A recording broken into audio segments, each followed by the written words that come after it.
Basically, I don't think there's anyone inside of Greene County or even in the state or in the country that hasn't been affected some way or another, directly or indirectly, by the bad economic times. So as we try to work our way out of this, how do we get on the cutting edge? How do we become different? How do we make things happen? Look at it in like a piece of cake.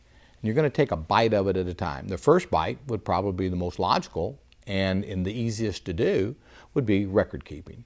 Where right now I know the state has a record keeping that the city is looking at, and also Greene County doesn't have a problem with it either. So if we could mesh this together, we can solve our record keeping, which we really need.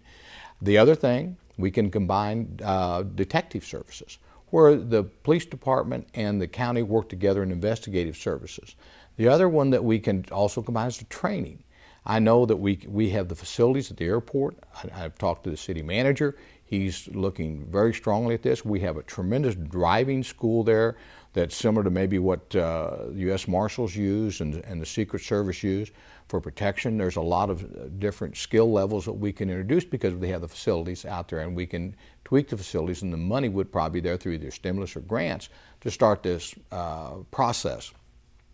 It's very important, though, that we start these and address these things right up front, and that we keep the politics out of it. I think it's a sad commentary when public officials that work for the taxpayers make relative decisions that can have a negative impact on progression. And by that I mean if you have an idea and one entity says, I don't like the idea because of turf, I think that is really silly, and it's really not fair to the taxpayer, because the bottom line is the taxpayer's paying the buck.